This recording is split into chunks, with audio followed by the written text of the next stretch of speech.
to understand the ever increasing knowledge of what controls and contributes to our individual growth and development. Specifically, she is interested in discovering new scientific assays using CRISPR. Rachna ma'am is passionate about scientific communication, which she believes is a way to understand the philosophy of science. She uses illustrations of her imagination using abstracts and Zinteracts to communicate scientific concepts. Rachna ma'am, we are very pleased to have you today and can't wait to hear your insights on email writing. With that, I'd like to hand the session over to you. Over to you, Rachna ma'am. Please begin. Thank you, Sucheta, for introducing me to the session. Hi, everyone. And as just Sucheta introduced, my name is Rachna, and you can please call me Rachna. And I'm currently pursuing my master's. So, without wasting a time in introducing again myself, I will share my screen and then we can start the presentation.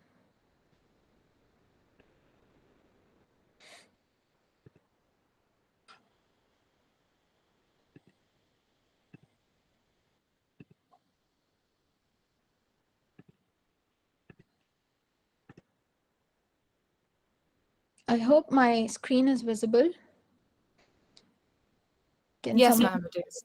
It Yeah, is. thanks.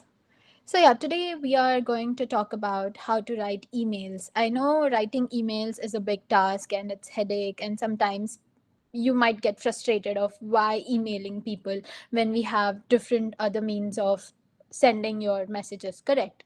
So, before I start, exactly what and how to draft your own emails. As this is an online workshop, I shall first discuss about why emails are important, and then immediately, without wasting a minute, I shall take you through the process of drafting your own email. And let me make it clear that this is not a webinar, so I would like the audiences to interact with me while I proceed with my presentation. And you can just interact in the chat box, and any one of the volunteers can just pick those questions while I'm going through my presentation. And unmuting most of them would be a hassle, so please type your thoughts as I proceed. Of course, like most of us as a student would always look for an easier option, correct? So instead of thinking what is the best way to communicate, we only just think of communicating our message to the person whom we have never met, or maybe we just had an interaction at an event, or you might be introduced to that person through your professor or your friends or anybody. Or maybe, and there are so many ways to send your messages, like Instagram, WhatsApp, Facebook, iMessage, Twitter, etc., etc., etc. So then why do you need an email way of sending your message? So I would like few answers from the audiences, because I have my own answers which I will be talking further. So I would like to just hear why email.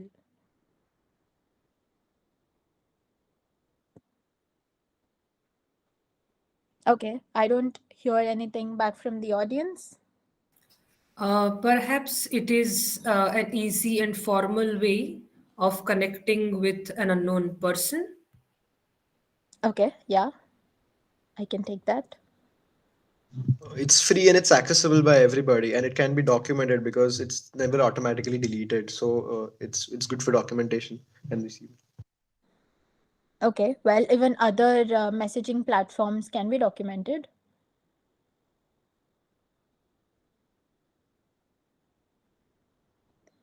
Okay, so according to me, I think it is one of the easiest way to communicate your core plan, thought process, experiences, and knowledge for a given area of interest. And this platform would allow you to write your clear message, which also manifests that you are a genuine person and you are not a fraud. This would reveal your identity as well. Now that I am talking about revealing your identity, or you're not a fraud person and you are a genuine person, now let's talk what is that one thing that reveals your identity. So the first point is valid email address. This helps you gain the trust of the new recipient, and official communications usually requires a custom domain email addresses. So I have a list of email addresses here. So I would like the audiences to tell me, like, which email are you likely to open and read, and which person would you consider? The first email, second, or the third one?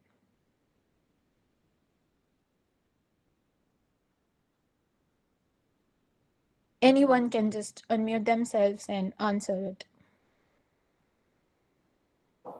Abhist says third one. Okay, the third one. Correct. Yeah. Anybody else?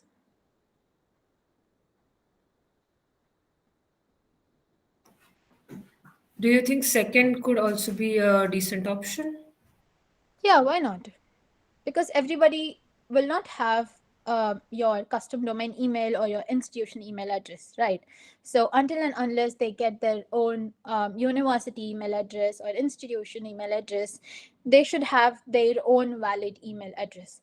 So yeah, the last two email addresses are valid email address where you can actually use the same format, like your first name, your surname, or your last name, and at gmail.com or at outlook.com, or there are like different websites for your email. And you cannot use your first email address because it does not identifies you as a person. It just says some random thing, right? Some fancy stuff that you put, and maybe you would make that as your first email when you create your own email. But the second and the third email actually tells that you have your name and you are linked to an institution. So that gives you the identity, or maybe it will act as a proof for the reader or the recipient to open your email and then write back to you. So the second point is to have a clear subject. A simple and a clear subject would actually help you a lot, because here, as soon as you open your email, there are so many emails, and this one thing should be really uh, eye catching. One sentence, one statement, or maybe just 3 or 4 words in that subject box. So, and it's the first thing that anyone sees in any email, and it is one of the important factor that play a role for the recipient to open your email. So if you're writing for your MSc applications, if you're writing for an internship, so you can just put like you're a prospective graduate student or prospective MSc student, or if you're writing a research proposal, then you can just put as research proposal for MSc applications.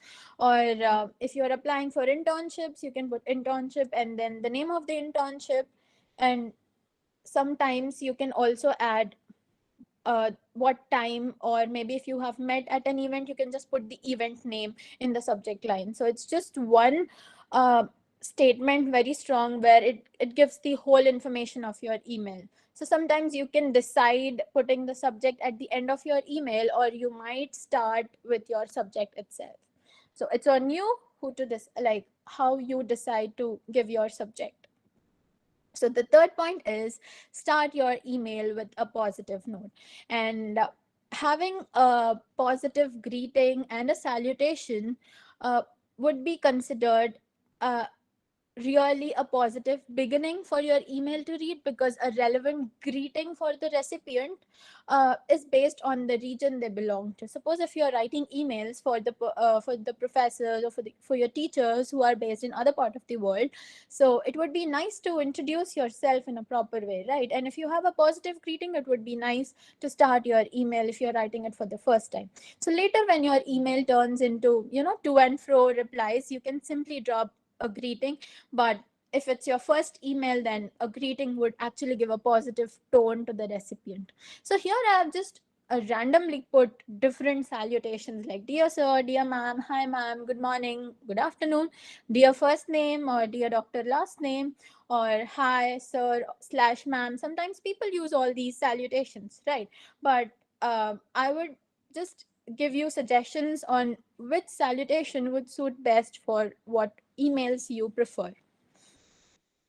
So I have divided the salutations in two parts, which is the which are mostly preferred for higher Indian institutions, and which are preferred for foreign institutions. So in higher Indian institutions, mostly people consider like dear or respected doctor last name, or dear or respected ma'am, or dear doctor last name, or good morning or good afternoon. You can begin your email with that. But I think even in India they prefer dear doctor last name sometimes. But if it's your first email and then you don't want to use dear doctor last name, you are having trouble in overcoming that hassle, you can also put respected doctor last name or respected ma'am. That's fine. But in foreign institutions, it's highly recommended for you all to use dear doctor last name, or good morning or good afternoon next after that, because they don't like calling themselves from the others with their, just their um, the complete name, or because they prefer everyone to call them with their first name. But if it's your email, you can just start like this in a professional way. So, and the fourth point is every email. So, yeah. So the fourth point is your background information, and in your background information, an introduction which tells who you are, from where are you, which actually helps them. So state the background information uh, with your introduction, where you can start with 2 or 3 lines, where I will be talking in the further slides. So introduce yourself, how you know the person, and why are you emailing them. Or and in your email you can also mention that if you have met them via your mutual connection, or if you have met at an event or attended any of their sessions, you can also write about that.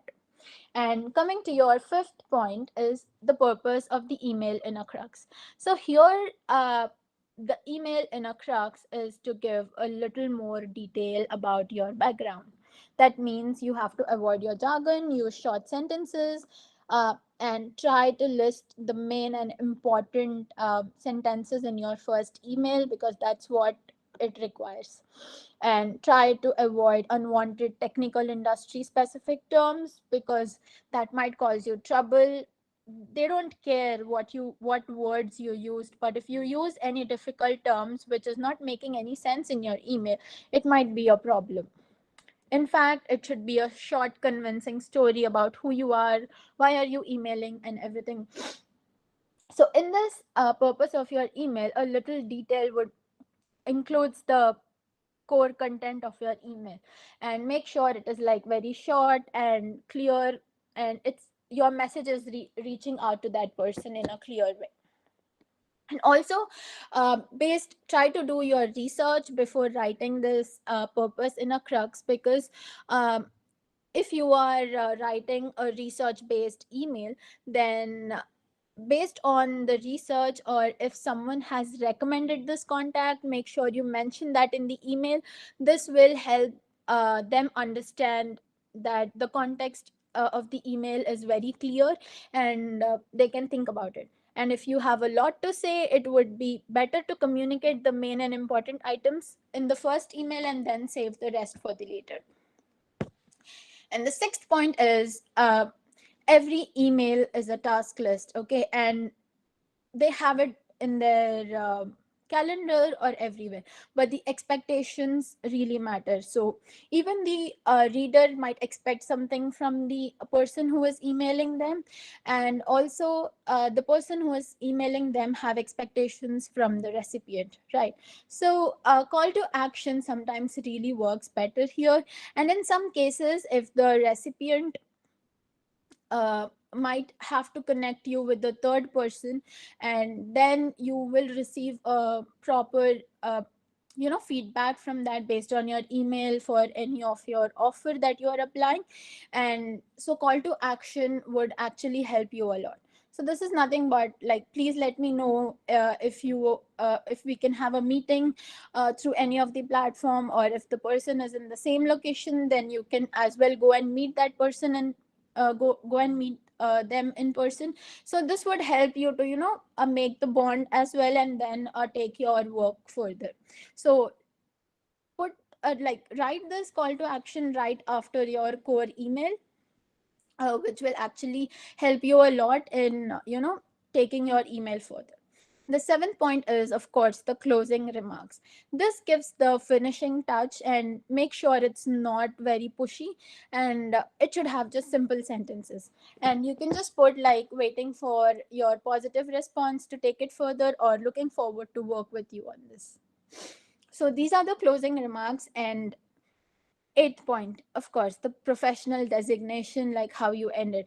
I've seen that most of them just put yours faithfully, yours obediently, but I think regards or sincerely or just thanking you would actually work because it's just simple and it's clear. You can write your full name, and then if you have any of your websites like LinkedIn, blog, uh, anything, you can just attach your link here. And ninth point is, yeah, the most important thing is grammar and spelling check.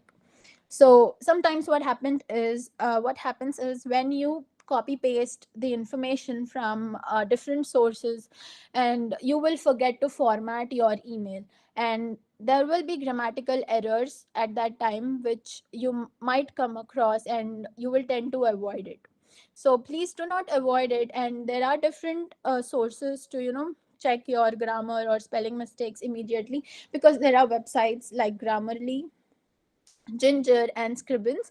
I know they have their own premium versions, but then you can as well use uh, it for free. I think the free version will give you good options. So it's good that you can use Grammarly, because even I have used it in my early bachelor days. So you can also use Grammarly. It actually gives you um, good suggestions, and slowly you will also get to know like where you're going wrong. And Ginger and Scribbles is also there, because I've just googled what are the other sources for apart from Grammarly. So I've tried Ginger and Scribbles. It really works well, so you can try that as well. And the 10th point is that use your CCC and BCC wisely.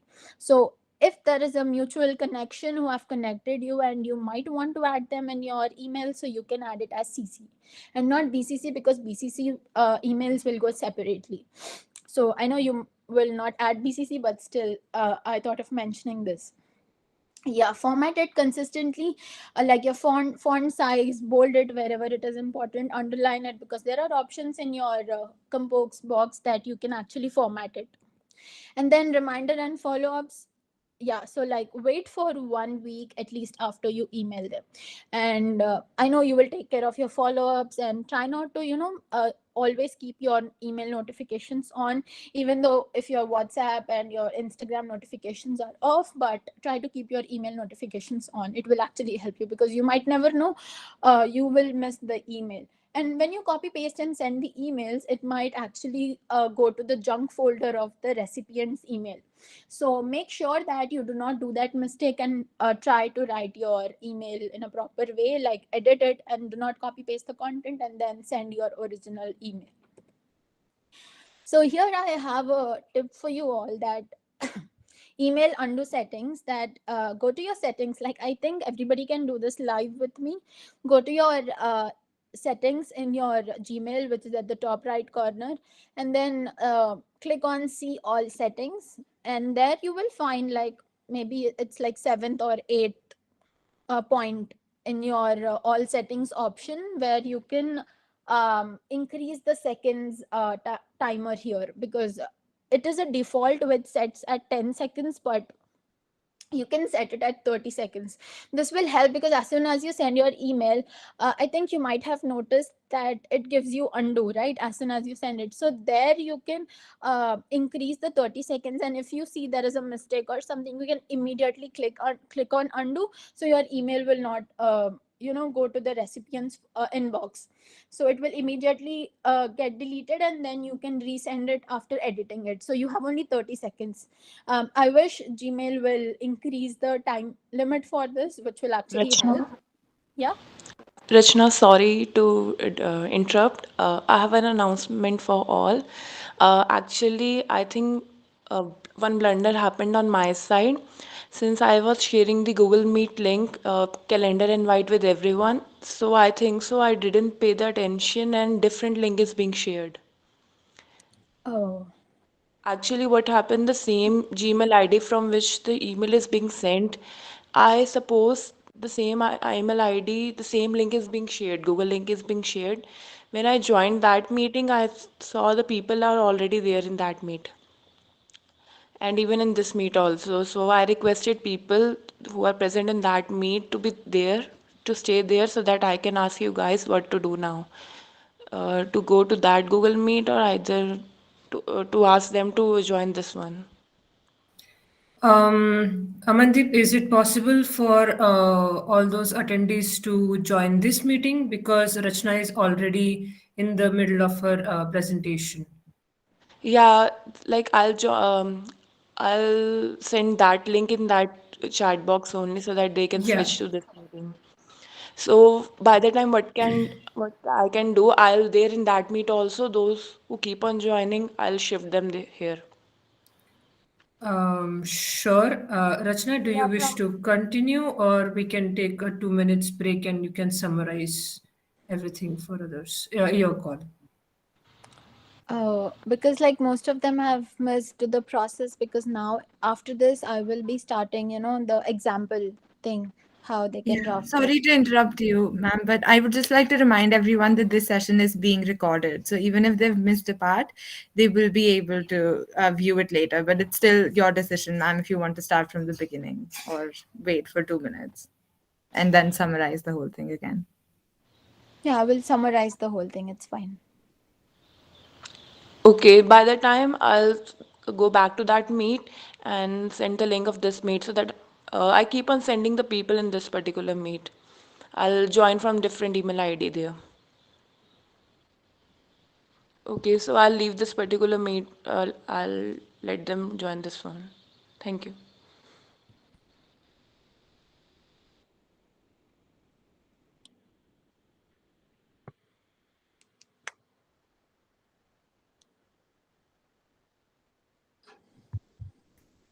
Rachna ma'am, meanwhile, Maurya has asked, could you please explain call to action a bit more? So in the meantime, would you mind elaborating on that?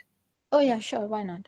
So actually, in call to action, it gives you the liberty to ask your recipient, um, to ask directly, just mention in the email, like if you are willing to have a meeting, an online meeting or an in-person meeting with the recipient, or if you have any questions where you can make it clear about the work culture, about the environment, about the lab mates, because all these things might not be very clear on the website of their lab or of their institution, or if you have any other questions that you would like to make it clear. And as far as I have known, most of them would be actually willing to have a meeting with you and then discuss about your position or about your project. But it's on you how you put that in your email. So that is how call to action gives you, that willingness to actually ask the other person uh, to just meet you. It could be either online or offline. I hope it's clear.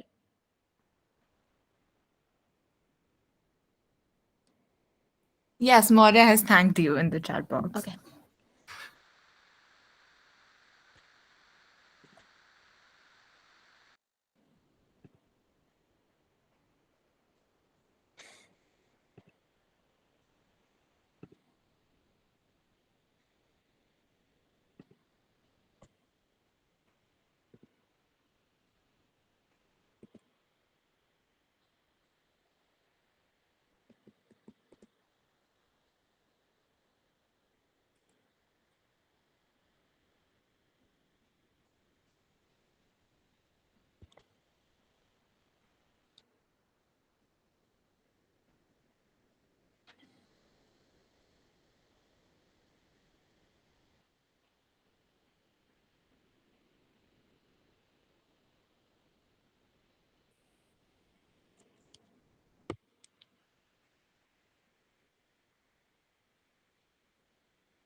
Yeah, so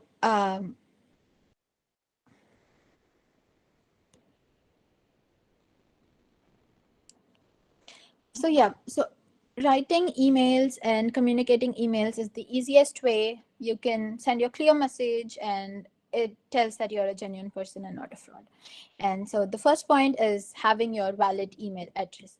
And I have like the list of email addresses where uh, like audiences have told me that the second and third email can be a genuine email, and it shows that you are a genuine person.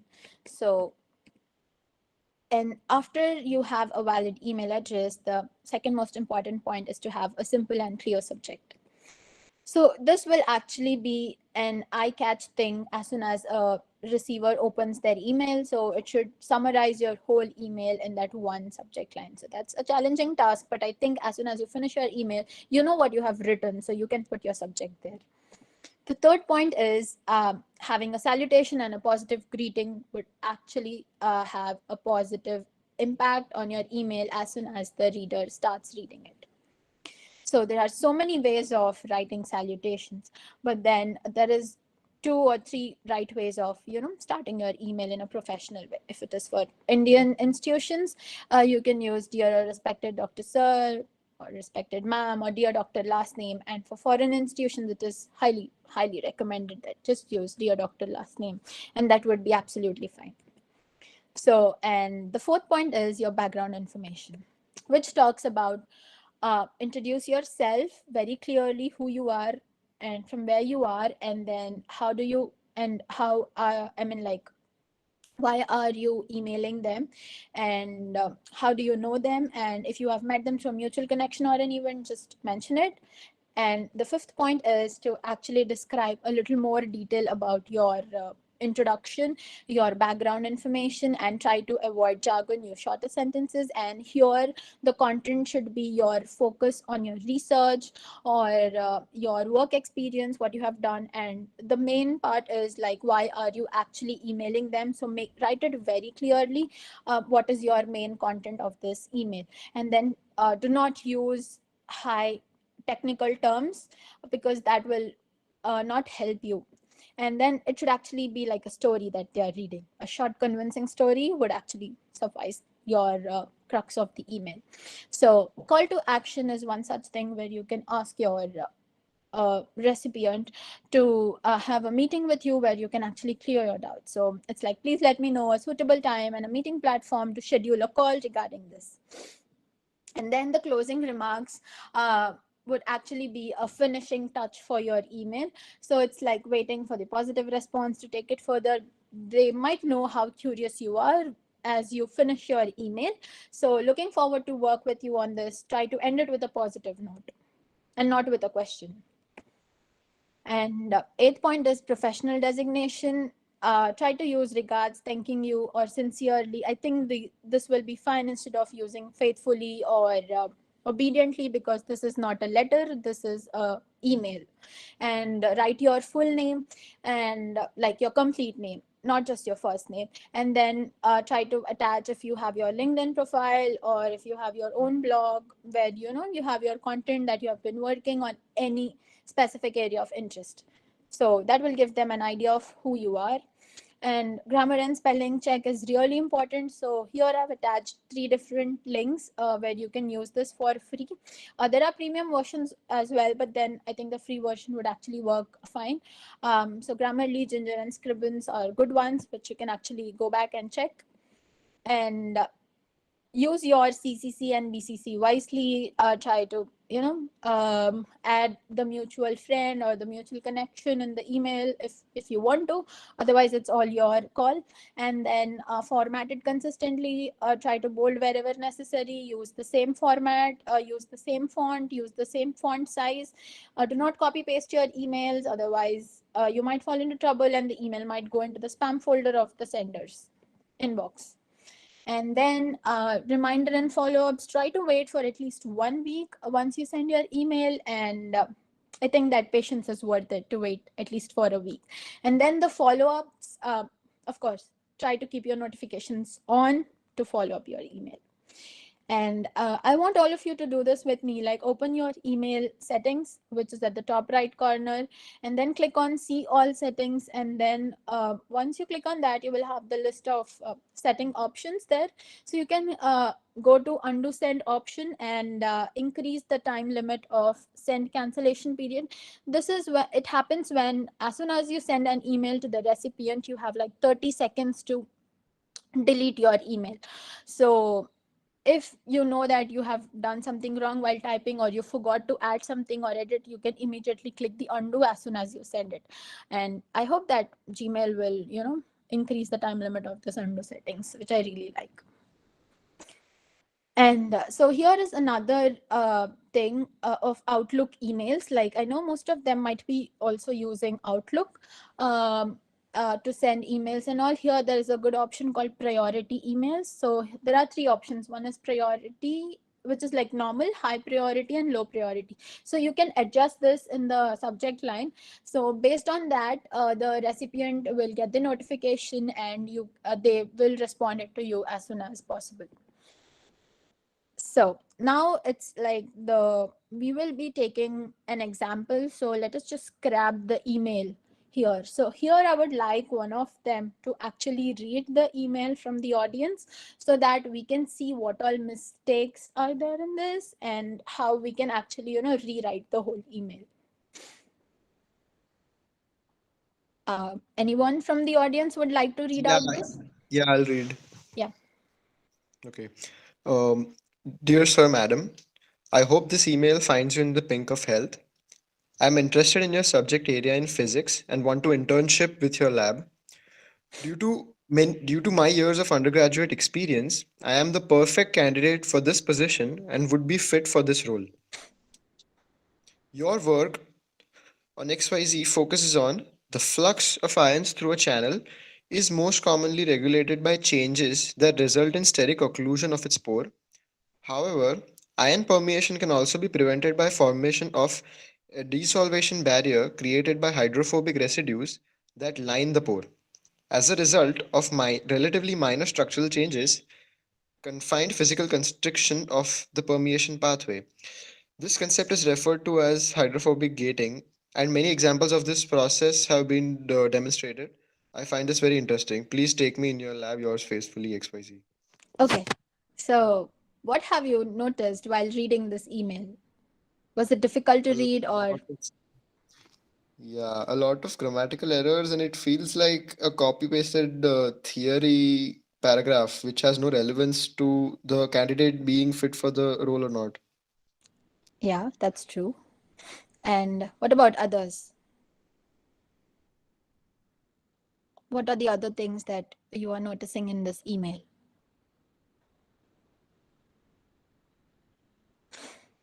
Hello. Yeah. Yeah, so in the salutation, he hasn't mentioned sir, or I mean, he has mentioned both sir and madam, and it should be one if he knows the gender. Mm-hmm. And in the first introductory paragraph, it's being written that I am the perfect candidate for this position. I would be fit for this role. I think that should not be written. And I think the second paragraph is full of the signs which he is explaining, and I don't think it should be so elaborate enough. And please take me in your lab is not a good conclusion. Mm-hmm. Yeah. Interesting. Yeah. So I think both of you, whatever you have pointed out from this email, is actually correct. And now let us see how can we actually, dig into the email of this. So this is my, Um, yeah. Sorry to interrupt. Vedanti has a point in the chat box. Okay. She mentions they did not mention why they are perfect for the position. Okay. And Abhish also has a question, perhaps regarding the previous part. It says, is it necessary to give details of the papers we studied to the professor, or can we give a brief info about it? Okay. Yeah. So you will see, like, I like the Abhished comment, and I have mentioned about that. So I will take that later on. Okay. As I talk about the example, I will take that. And so let us move forward, and I'm excited for this. So this is my feedback. Yeah, of course, this email doesn't convey anything really original, and it looks like this have been sent to a lot of people by just copy pasting it, and the only thing is that the subject is changed, right? And it doesn't talk about like what to do internship, or the duration, or what kind of topics or experiments that you are interested in or trying to work, and if they have any prior knowledge or experience related to that particular field. Nothing is mentioned in that email. It's a very vague email that is written, right?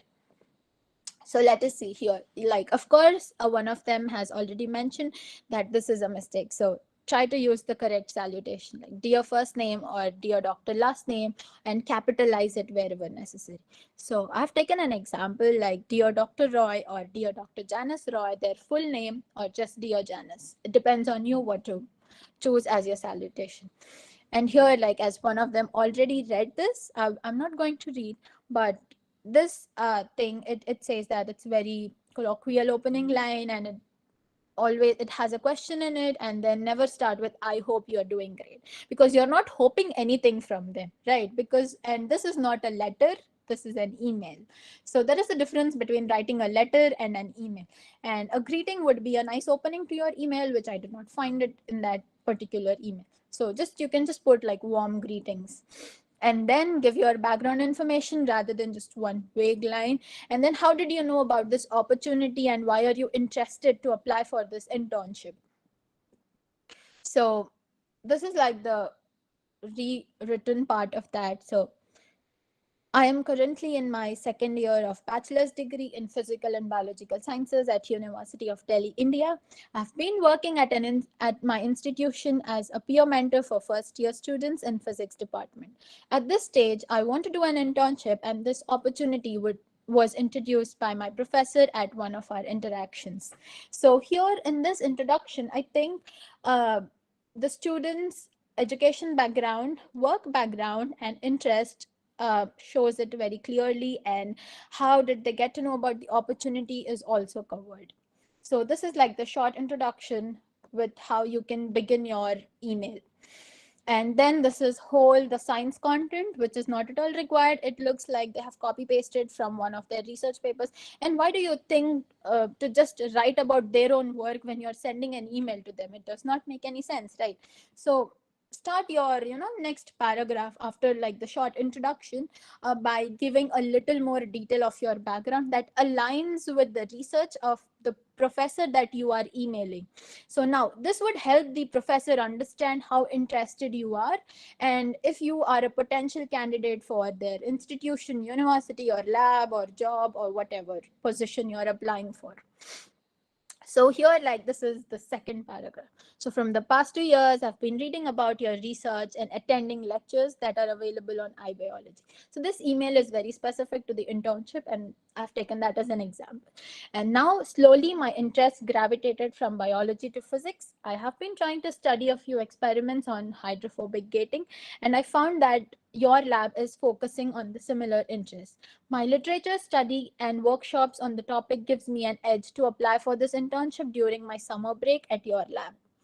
And you might also want to attach a few thoroughly read literature DOI links. I think one of them asked this question, that is it like really important to attach the links or about their literature work? Like in the example email, they have like literally described everything. I don't think that is really important, because they know you are talking about their lab, so they know what work they are doing. So you can tell them what work you have done and what you have read, and you can just summarize whatever links you might attach with one statement, like from the so and so paper you are interested in this, and you want to do research on this, or you are interested to take your internship forward with this research work. And that also tells that it gives an evidence for your preparation, and uh, that you have a background in that work, and the reader or the recipient would also know that you have a background in that work, and they might consider that you are a potential candidate. And then, please take me in your lab is a really wrong way of writing in the email, because let them decide that you are a potential candidate and not you. So use a proper closing sentence that I look forward to hearing back from you about this position and cannot wait to start this internship. And always try to, be positive while you are writing an email, because that gives a good impact for the reader to, get back to you as soon as possible. Then yours faithfully, no, again, I'm telling, this is not a letter, this is an email. So yours faithfully means nothing to them. So it's just how you conclude your email, just by simply telling thank you or regards, not just like the ending of your email and then a complete your full name and the website. That would be a better ending. So you can just put like this. And there are other few suggestions that I would like to add, that let them decide like you are a good fit for the role. Then you just mention a clear line in the email. And most of the time, like advertisements which are shared on social media and even on the websites, even on Instagram, I see there are so many advertisements that are shared. Even on Telegram, I see there are so many opportunities that they share, but I don't think they give you the complete details of what you have to actually email them or send your documents for, or the eligibility criteria. So try to go to the website of that particular institution or that particular lab, which will give you the detailed information, and you can check the eligibility criteria clearly and try to frame your background information in that way. So that will help you in summarizing all the points of what they are expecting you to send it. So that's how you can send every point in that manner. And let your email sound confident and have strong short sentences, not long sentences, that include all points which are mentioned in the eligibility criteria. And if you have any further questions, like your own research or about the work environment, internship position, or if you are looking forward to work in their lab as a research assistant or anything like that, so you can use the call to action that I have mentioned in my presentation, and check for grammatical errors. It's really important. And attach your resume or CV, because I think that really helps. And stay tuned for tomorrow's workshop for that. And then wait for at least 1 week with full curiosity and positive attitude that you will be getting a reply, and hope for the positive thing. Yeah. So this is the whole email that was drafted again after that email. So I think it makes sense. And do you want, like, from the audience, now you can actually check out for the mistakes in this email, which is drafted again. So drafting emails couple of time would actually help you to have a proper framed sentences and what you're actually trying to send. So now you can see a huge difference. There is a huge difference between the first email and the second email. So anybody would like to volunteer here where you can see the changes?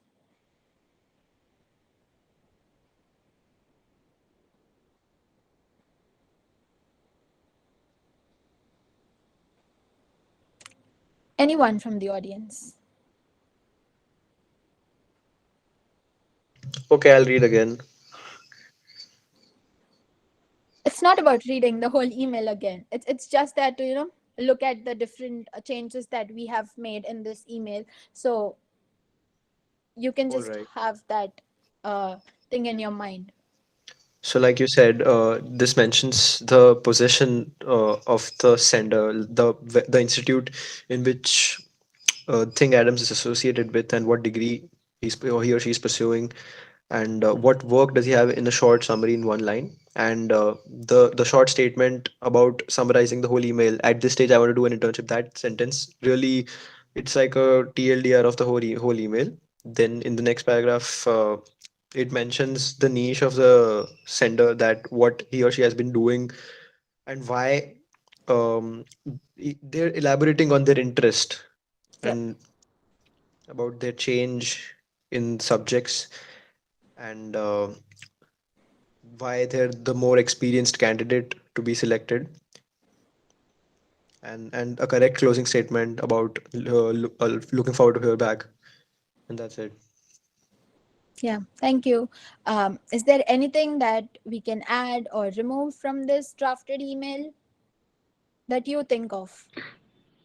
Yes, actually, I was thinking that whether there's this line like my literature study and workshops on the topic gives me an edge to apply to this internship during my summer break. So, do actually, because what I have experienced during writing emails that they're not really interested in your literature study and all until and unless you have performed some hands-on lab experiments which closely aligns with their kind of work. So, if I have, studied closely, I have done some online certifications. Are they really, I was just wondering, are they really effective and should they be written there? And also, should we also include in this email? I wanted to ask that should we also include in the email how actually we stumbled upon their work? Yes, because see, if it's your first email and you're writing it for the first time, they don't know you completely and what you have been doing and what your interests are. So I think your first email would be a little longer, but you can clearly write like one statement of your work, your literature work, and I know, as like if this particular email that I have shown you as an example is for a second year undergrad or a first year undergrad who is trying to apply for an internship.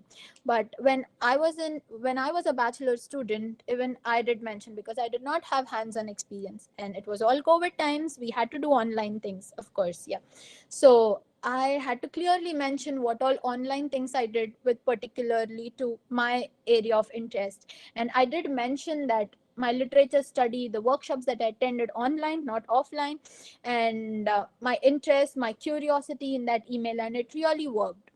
So I recommend, yeah, of course, I recommend you to mention that in your email so that the recipient would know what is your background, what you have read, and what is your knowledge on that. Okay, thank you.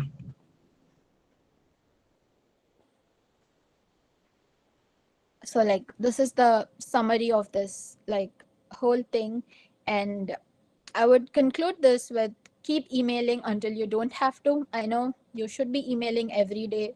I know people who will email every day, but then there is one suggestion again: try to email or try to have that option in your email, like your Google account, where you can schedule your emails. So you need not be awake. Sometimes what happens is if you are sending an email to a foreign institution, you can send it like Sunday midnight. So you can schedule that in your email and then send it. So you do not have to be awake until then. Or if you want, or if you're really curious to be awake and then send it, then please do it. That is also not a problem. And emailing Sunday night really help because they read their emails Monday morning, literally Monday morning, and you can expect your reply, your feedback like within a day or two after you send your email. It also differs at what time you are sending. So if you send it Sunday like midnight, then it would be like Monday morning. So they can actually read the email based on the region they belong to. So now I would like to just type directly from this workshop like the most important takeaway for you all. So I will know like what you all have got a little thing from this. So audiences can just tell so I can type it right away. And then please ask questions. I am open to questions now. And if you have any doubts Yes, ma'am. There are a couple of anywhere in the questions presentation. in the chat box. So would you mind taking them before noting down the most important takeaways? So Oh yeah, sure. Vedanti asks, ma'am, should we write about our experiences in the email or just restricted to the CV attached? Um, you can mention one or two really the stamp experiences that you had where you just want to explain it to people about those experiences. So you can mention one or two which had a really great impact on you, and the rest of them I think the CV would take care of it.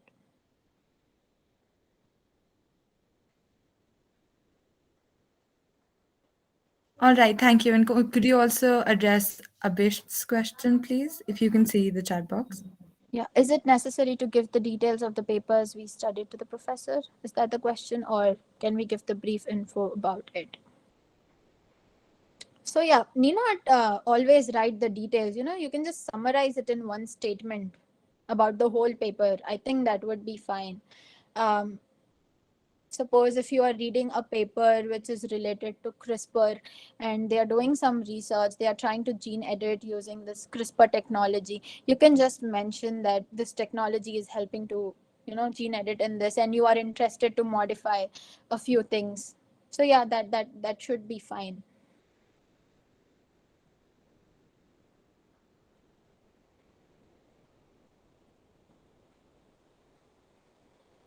All right, great. Thank you. Now, I would like to invite other members of the audience as well to ask any questions they have or share their takeaways from the session. You may turn on your cameras and mics if you wish to do so, but please keep in mind that this session is being recorded. Otherwise, you're also welcome to type into the chat box.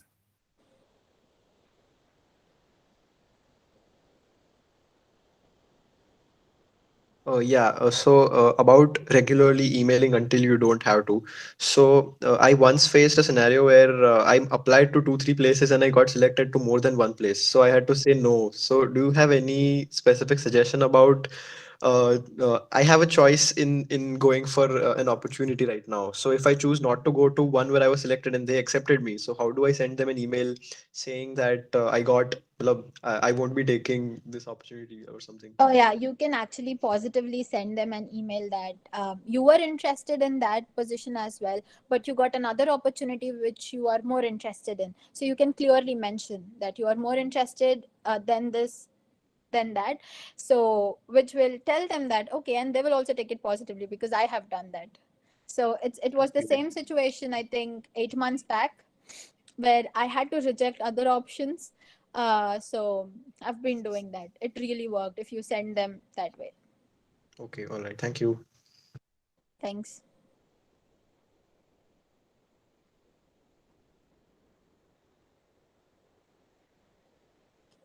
Should we also include a letter of motivation or SOP explaining about the research proposal, mentioning the mail body? So, um, statement of purposes and all, I think you can send that once they ask you.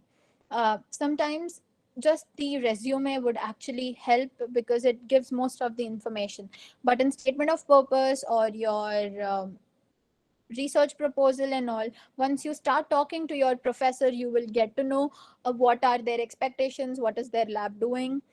So sending them after a couple of emails would help because they will immediately ask you to send your SOP or your you know research proposal, or if it is clearly mentioned in the website to attach it with your email, then please attach. And I don't think most of them actually put that in their first email, so yeah, it's fine. How do you convey that you are a good fit for the lab when you don't have much experience?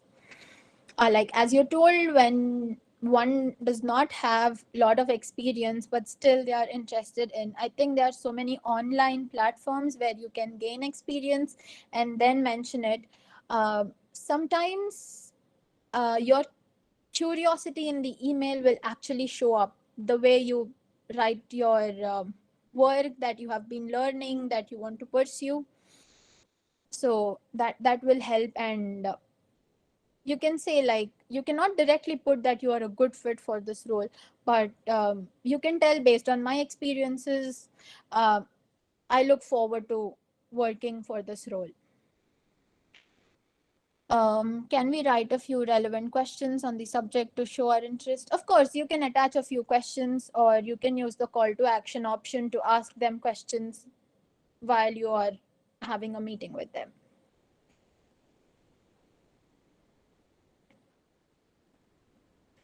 Okay, thank you. Before we take any more questions from the attendees, there were some questions that we received as part of the registration forms. So, if I could read them out to you and you can answer them. Yeah. Um, so, the first one is, how do we approach faculty from foreign institutions for remote internships? Okay, so here goes that most of the foreign staff or faculty, they share their opportunities on Twitter. I would not recommend for you all to, actually make Twitter accounts or just be on Twitter online all the time, 24/7. No. But then most of the options are on Twitter. That's what I have experienced so far. And try, if you are interested in any of the university or any of the faculty, try to keep looking at their website, their own lab profile, from the about section in their institution website, where you will see the opportunities there. And when you are emailing them, you can say that you have found out this position while you were studying, and you are interested in this position because you have been working and looking for this opportunity. And you can send an email to them that way. But I think Twitter is a good option to look for opportunities as well. So please try to look for it, or you can just Google it. Google is a good option to search for All your right. Thank you. opportunities. Sorry. Okay. The next question is it recommended to directly mail the professor before applying through the internship program of the institute? In few of the websites or advertisements, professors do mention that do not email us before you get selected into the program. But sometimes they do not mention it. When they do not mention it, you can actually try to have interactions before you get into the program or internship with the professor. Yeah. Okay, thank you. And the next question is, how should we go about writing an email which is both extremely crisp but also detailed and clearly conveys that we understand the professor's work and can contribute substantially? Okay. I think the example that I have given, that was for internships. But if you are applying for positions like research assistant or an MSc graduate, there a little more detail of your bachelor's research projects that you have done at your institution. And I think most of them might not do a research project, but still you might be a part of a lot of assessments that you will be doing, right?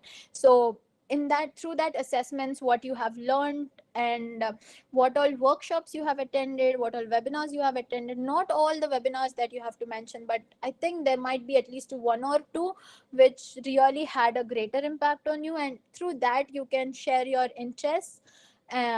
So it will be a good start for your work. Okay, thank you. And then there were a couple other questions about pursuing further studies in foreign universities and applying for international internships. So, do you have any advice specifically for international applications? For international internship applications, like there is one, I mean, like there are so many international internships which even I have applied as a bachelor student, uh, but I couldn't go because of the COVID situation. But then yeah, their internships clearly states everything. They give you every detail of what you have to actually mention. As soon as you open the application portal, everything is clearly written. So please try to read it twice and thrice before you submit your application. I think that is more than enough what they have mentioned very clearly. Nothing else is required. And international internships will not recommend you to email the professors, because they will take care of everything. So you need not worry about emailing the professors for international internships, because there are people who takes care of that. Yeah. Okay, thank you so much. So that was all the questions we had from the responses to the registration forms. If anyone from the audience wants to ask any further questions, please feel free to do so. Yes, I had a question that, for example, say if a professor works with animal models and we have some kind of experience, but for example, I just know how to anesthetize the rats or and nothing more. I have observed other things like drawing blood from different areas, but I haven't done hands-on. I've only anesthetized the rats. So can I include in my CV as animal handling? Can I include animal handling as one of the skills in my CV? You can include so many skills, but your skill should also have a little bit of background thing, like why have you um I mean, like, why are you using that as an option to anesthetize whatever your work is, right? So it should have some research data for what have you been took that technique or that method in your research. So if you are mentioning anything like that, then I think you should also mention that why are you choosing that option. And if it is the question is about mentioning that in your email, then I don't think it's really important. But if it is about the CV or resume, I think you can wait until tomorrow for that.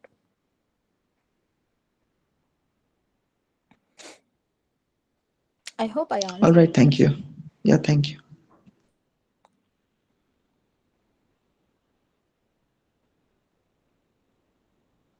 Are there any other questions? Or would anyone like to share their main takeaways from the session?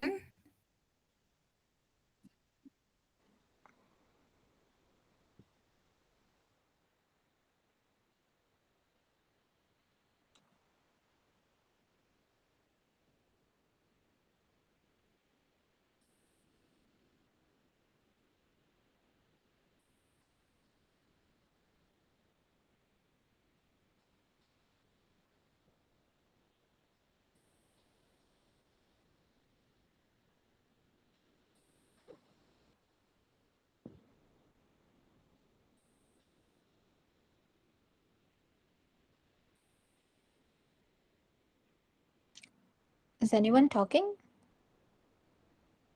No, no, not yet. Okay. Any volunteers? Anyone who would like to share?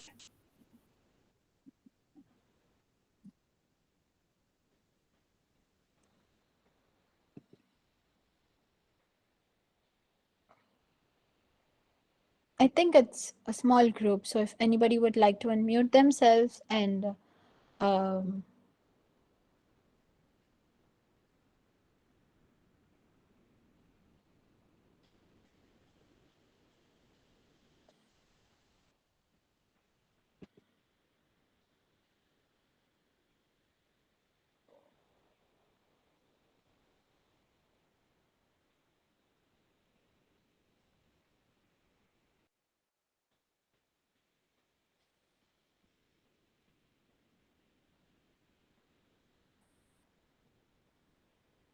so are we done?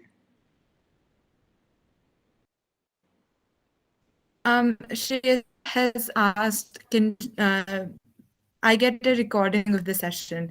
Yes, the session will be recorded and we will share the recording with everyone. We will upload it on our social media sites and YouTube, if I'm not wrong.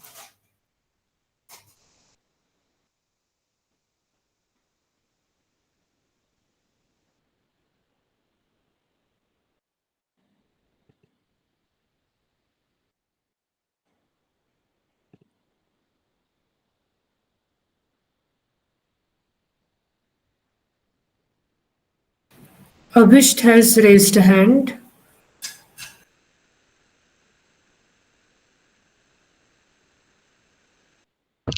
Ma'am, can I ask the question?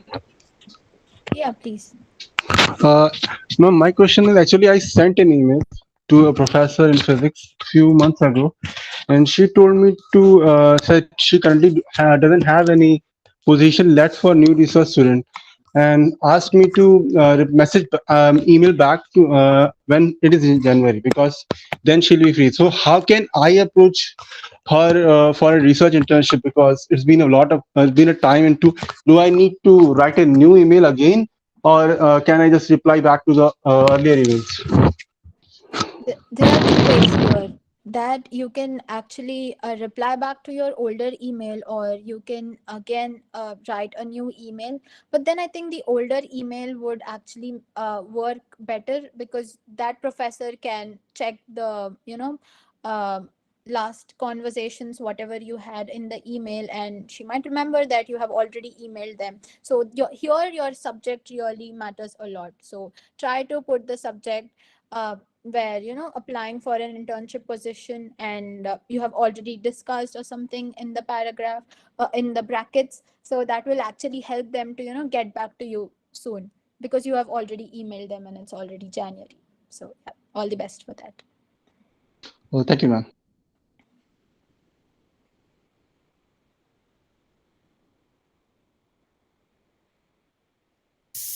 Um, there are a couple more questions in the chat box. Um, one of them is, how do you convey that you are a good fit for the lab when you don't have much experience? Did you take that one, or is that Yeah, a new question? Okay, you I already did. covered. Okay, sorry.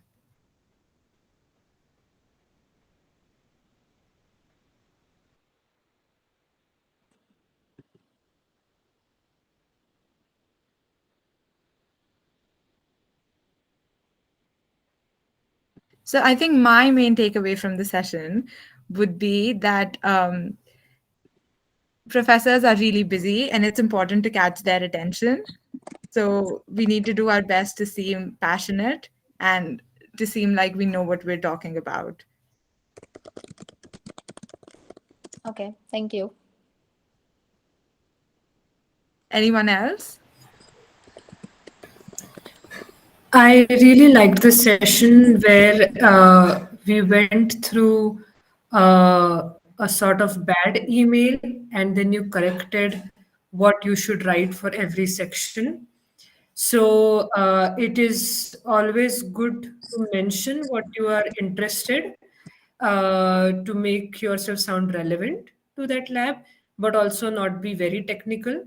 So it was a good example to keep it short, yet very interesting and relevant for that professor.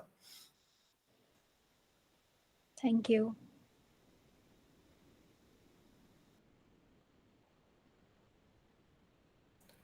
Also, one more thing. I didn't know about settings in Google for a cancellation period, and I've previously panicked for sending a wrong email. So that was a good lesson for me. Damyanti Di has said in the chat box that her key takeaway would be the features of using priority and unsend. And I think I agree. I didn't know about the priority thing before today's session. So thank you. Thanks.